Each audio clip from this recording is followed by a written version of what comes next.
देखिए Coulomb's law क्या होता है कि दो चार्ज पार्टिकल्स के बीच लगने वाला फोर्स, देखो ये पार्टिकल्स है, ये पार्टिकल्स है, दोनों चार्ज पार्टिकल्स है। दोनों चार्ज पार्टिकल्स मतलब दोनों में कुछ ना कुछ चार्ज होगा, या तो प्लस प्लस चार्ज हो सकता है, माइनस माइनस चार्ज हो सकता है।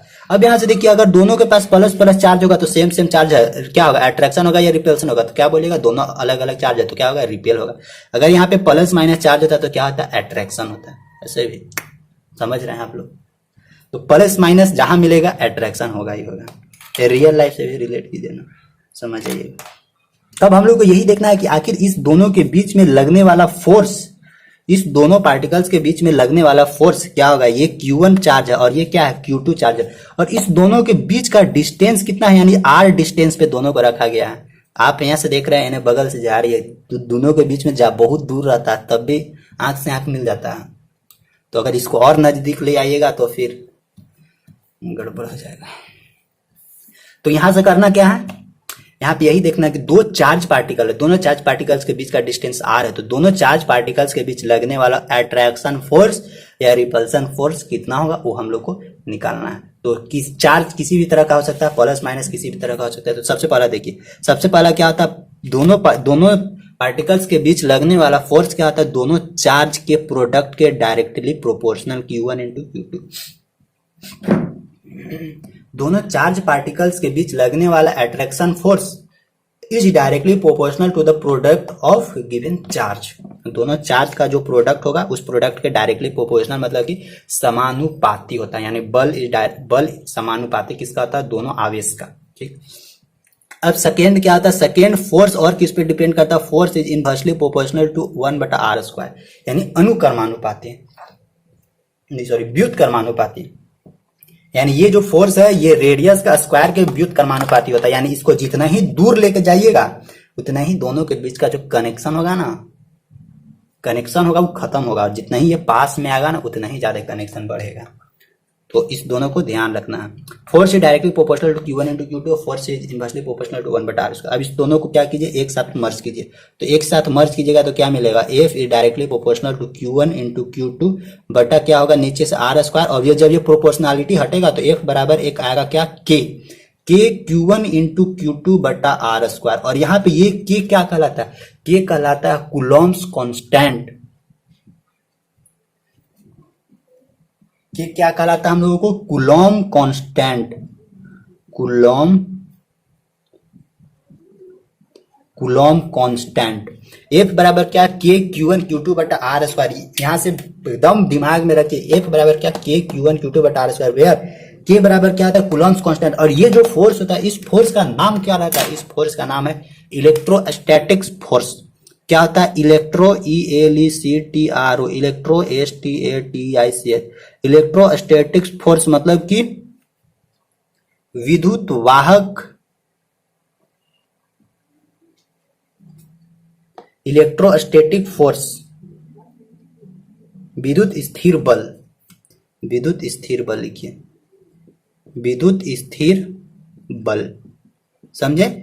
इलेक्ट्रोस्टैटिक फोर्स विद्युत स्थिर बल, इसको हम लोग बोलते हैं F is directly proportional to Q1 into Q2 और F is directly proportional 1/r²। फिर यहाँ से देखिए K क्या हम लोग को मिला, K बराबर कूलॉम्स कांस्टेंट। अब देखिए ये जो कूलॉम्स कांस्टेंट है इसका कुछ वैल्यू होता है, वो ऊपर लिखते हैं इसको, यानी K बराबर क्या होता है, 1/4 पाई एप्सिलॉन नोट। ये E नोट को हम लोग बोलते हैं एप्सिलॉन नोट। ये क्या होता है, ये कूलॉम्स कांस्टेंट का वैल्यू होता है, K बराबर 1/4 पाई एप्सिलॉन नोट। और इसका एक न्यूमेरिकल वैल्यू भी होता है, वो न्यूमेरिकल वैल्यू क्या होता है उसको याद रखना है। वो न्यूमेरिकल वैल्यू होता है 9 इंटू 10⁹। क्या होता है, 9 इंटू 10⁹। और देखिए अब यहाँ से अब K कांस्टेंट है तो इस केस कांस्टेंट का ऐसा यूनिट नहीं निकलेगा, तो कांस्टेंट का ऐसा यूनिट निकलेगा, यानी 9 इंटू 10⁹ क्या होगा, इसका न्यूटन मीटर स्क्वायर पर coulomb square, newton metre square पर कूलॉम स्क्वायर। यानी K का वैल्यू हम लोगों को डायरेक्ट मिलेगा, K मतलब कि कूलॉम्स कांस्टेंट का value 9 into 10⁹ newton metre square पर कूलॉम स्क्वायर मिलेगा हम लोग को ना। तो यहाँ से ध्यान रखिए, अगर कभी कभी पूछ देगा कि कूलॉम्स कांस्टेंट का ऐसा यूनिट क्या होता है, तो कूलॉम्स कांस्टेंट का ऐसा यूनिट न्यूटन मीटर स्क्वायर पर कूलॉम स्क्वायर। क्योंकि यहाँ देखिए K R एने जाएगा, Q1 Q2 नीचे आएगा, चार्ज का ऐसा यूनिट क्या होता है, कूलॉम होता है, फोर्स का ऐसा यूनिट न्यूटन। तो यहां से इसको दिमाग में रखना, एफ बराबर के Q1 Q2 बटा आर स्क्वायर। अब देखिए यहां से क्वेश्चन मिलेगा धाकड़ धाकड़, अब मजा आएगा क्वेश्चन करने में। कॉन्सेप्ट यहीं तक था, कॉन्सेप्ट यहीं तक था। अब आते हैं हम लोग क्वेश्चन पे कि क्वेश्चन किस, और इसका ध्यान रखिएगा, इसका क्वेश्चन का लैंग्वेज इतना बड़का बड़का रहता है ना, क्वेश्चन का लैंग्वेज बहुत लंबा लंबा मिलेगा, तो इसीलिए क्वेश्चन का लैंग्वेज को अच्छे से पकड़ना है। अब देखिए यहाँ से थोड़ा सा हम बता देते हैं किस तरह से क्वेश्चन पूछेगा। एफ बराबर के Q1 इंटू Q2 बटा आर स्क्वायर, ये तो हम लोग का जनरल फार्मूला मिला। अब यहाँ से देखिए क्वेश्चन किस तरह से यहाँ से पूछेगा। सो क्वेश्चन यहाँ से इस तरह से पूछता है ना कि अगर चार्ज पार्टिकल्स को दोगुना कर दिया जाए और रेडियस को आधा कर दिया जाए, या मतलब रेडियस नहीं, मतलब उसका बीच का दोनों चार्ज पार्टिकल्स के बीच का डिस्टेंस को आधा कर दिया जाए, तो लगने वाला फोर्स, इलेक्ट्रोस्टैटिक फोर्स है, उस पर क्या इफेक्ट पहुंचेगा। इस तरह से क्वेश्चन पूछेगा। कभी कभी क्या पूछेगा कि दोनों चार्ज पार्टिकल्स को आधा कर दे रहे हैं और ये जो रेडियस, सॉरी ये जो डिस्टेंस है, इस डिस्टेंस को 1/3 कर दे रहे हैं, तब फिर फोर्स पे क्या इफेक्ट पड़ेगा। फिर क्या पूछ सकता है, फिर पूछेगा कि एक चार्ज पार्टिकल्स को आधा, एक चार्ज पार्टिकल्स दिया हुआ था, उस चार्ज पार्टिकल्स का आधा मतलब कि हाफ चार्ज दूसरे वाला बगल वाला के पास ट्रांसफर कर दिए हैं, तो दोनों के बीच लगने वाला फोर्स पे क्या इफेक्ट पड़ेगा। इस तरह से यहाँ से क्वेश्चन बनाएगा। तो देखते हैं एक एक करके क्वेश्चन हम लोग सोल्यूशन करने की कोशिश करते हैं कि किस किस टाइप से हम लोग को क्वेश्चन दे रहा है। स्टार्टिंग में वो क्वेश्चन करेंगे जो पहले हम लोग से पूछ चुका है, नहीं पहले वो नहीं करेंगे, पहले वो करेंगे जो बेसिक हो सके, मतलब कि बेसिक जो हम लोग को समझ में आए। थोड़ा एक ही नहीं कि एक ही बार एडवांस में पहुंच जाएंगे तो फिर सब खत्म हो जाएगा। वैसा क्वेश्चन स्टार्ट करते हैं जो हम लोग को जल्दी से स्टार्टिंग में समझ में आए, इसके बाद फिर धीरे धीरे करते हैं ना, लेवल वाला क्वेश्चन करेंगे, पूछा हुआ है वो सब। देखिए फर्स्ट क्वेश्चन क्या बोलता है। फर्स्ट क्वेश्चन बोलता है कि एक पॉजिटिव चार्ज पार्टिकल्स है, एक पॉजिटिव चार्ज पार्टिकल्स है, एक निगेटिव चार्ज पार्टिकल्स है, निगेटिव चार्ज पार्टिकल्स। ध्यान से सुनिएगा, एक पॉजिटिव चार्ज है, वो निगेटिव चार्ज है। जब दोनों को पास में लाया जाए तो उसके बीच में अट्रैक्शन होगा, रिपल्सन होगा, या क्या होगा। तो ऑब्वियसली एक है पॉजिटिव चार्ज और एक है निगेटिव चार्ज, तो दोनों के बीच में प्लस माइनस है, तो भाई साहब दूर तो भागे नहीं, बोलेगा चल चल करीबा, तो बोलेगा क्या ठीक है आते हैं। तो इस दोनों के बीच में क्या होगा, इस दोनों के बीच में क्या होगा, रिपल्सन नहीं होगा, तो क्या होगा, अट्रैक्शन होगा, मतलब कि आकर्षण होगा।